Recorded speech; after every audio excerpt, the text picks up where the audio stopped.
Hi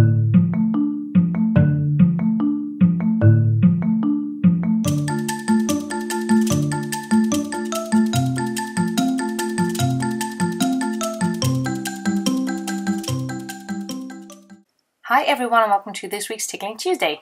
I'm kind of excited because I started my own stamp company, Create a Smile Stamps, and yeah, the stamps finally arrived. So exciting. So this is what they look like. Yeah, so sorry you don't get to see all of them because I know you love surprises, so I don't want to show all of them. I'm using the little fox that was published anyway. So I'm using some Memento black ink because I will be using Copics. And if the stamps are new, I tried to get them some time to soak the ink and also let the paper soak the ink. And then I took out my favorite orange colors from Copics. I really love all my cheap markers, but for the oranges, I love the Copics.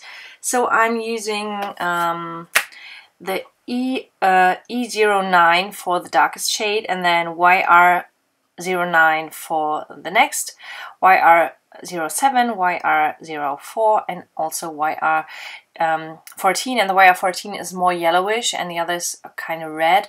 And I think this combo is perfect for foxes, for squirrels, for anything. So yeah, this is my favorite orange combo, and I thought you might like to know. So I colored him in, and again I started with the darkest color, and then you know me, I went in with all the other colors and blended that in.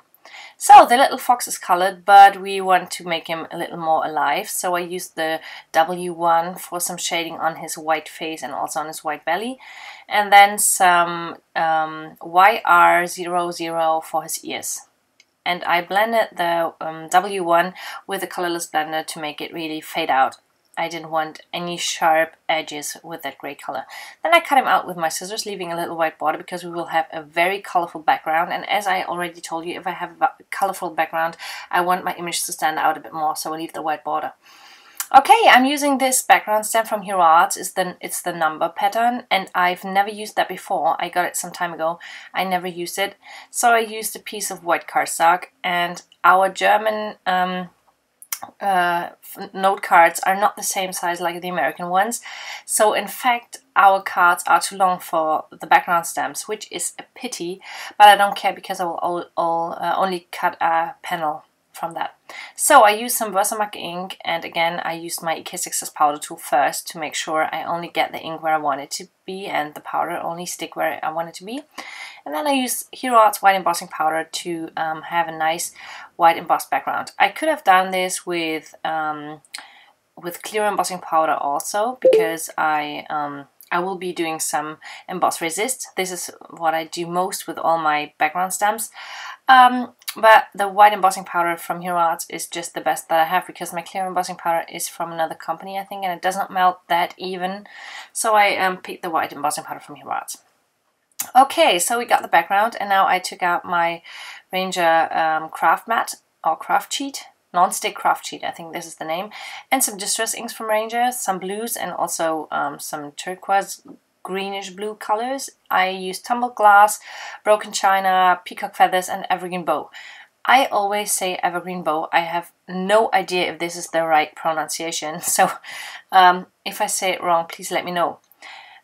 It's not. I don't feel bad if someone corrects me. I just want to learn. So if I pronounce something really wrong, just let me know. I found out that I said dandelion the last time for the flowers. I think it's dandelion. So sorry I said that wrong. And thank you, Michelle, for letting me know. Okay, so I used all those colors and spread them onto the background in different areas, just to have it some color, colorful. And then I spread some water on there with my sometimes I'm missing the words. This really drives me nuts. I use my brush. Oh yeah. So I used the brush to drop a little water on there because I wanted the color to react with the water, and then take it off with my, sorry for the Facebook stuff, and then I wanted to take it off with my with the towel. In fact, this did not work, so I tried it again, dropped on some water, and really let this sit on the color for about a minute or something, so really gave it time to react with the water.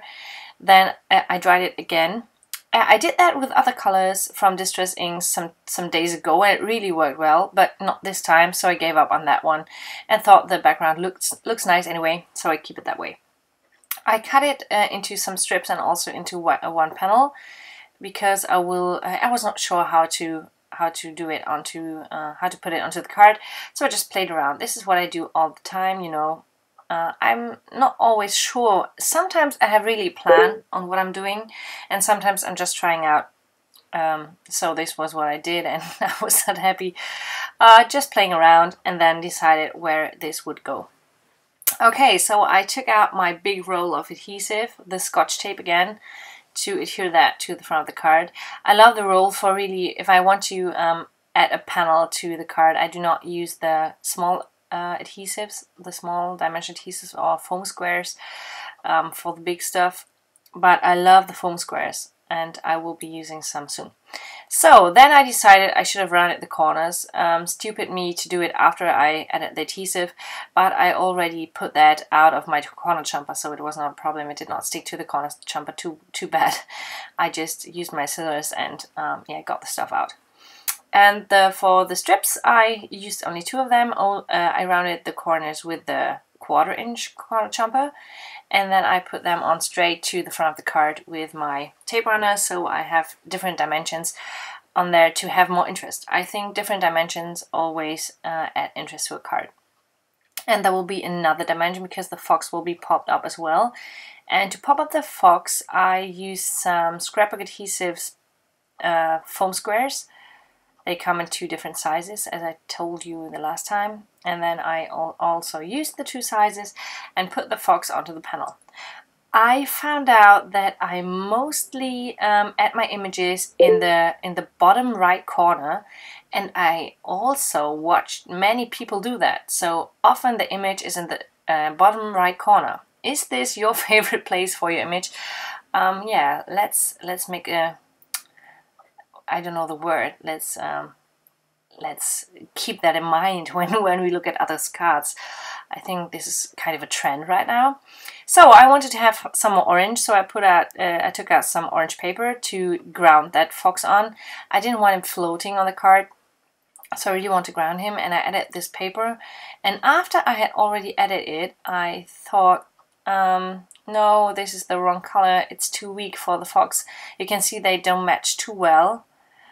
So I decided to go for something else, but I did not have a nice bright orange color, so I took out some Finding Nana washi tape in bright orange, put that to a white piece of cardstock, and just wrapped it around. I could have cut it off, but this is the easier way, and then I cut that shape, and this works way better with that fox.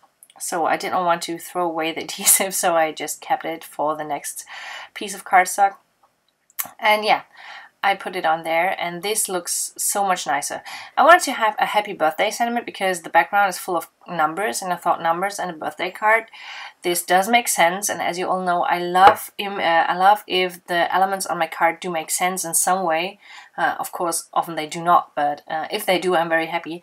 And I had a speech bubble that I cut out some time ago. I had kept that for another project, and this is the day. So it's from the Lawn Fawn A Birdie Told Me die cut set, and I took out some more Hero Art stamps. As you can see, I love them a lot. They are all stained because I do use them very often, and I just used the tiny happy birthday stamp in there. It's the It's Your Day. The set is called It's Your Day, and I added that with foam adhesives also, but I had to double up one side because it would go straight onto the card, and also on the panel that was popped up, so I had to keep that in mind and double it up on one side.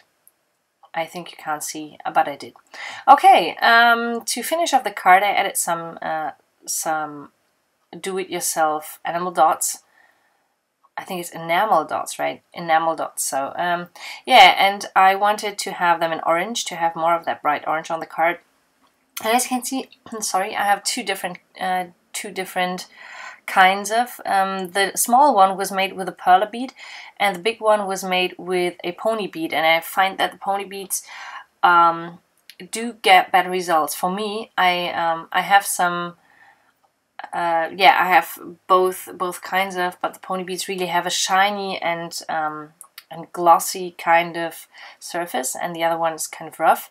So I try to place them, and one tip is if you do triangles, I know Jennifer McGuire always tells you to do triangles, and she's totally right. This does make sense, and this looks much nicer. But keep in mind not to have triangles with 3 similar sides. It does make sense to have 2 of your embellishments closer together than the third one, and this yeah, makes some kind of harmony. So I hope you got inspired, your mojo got tickled. If you like my video, don't forget to subscribe to my YouTube channel and hop over to our Create a Smile Stamps blog if you don't want to miss the release next week. Thanks so much for watching.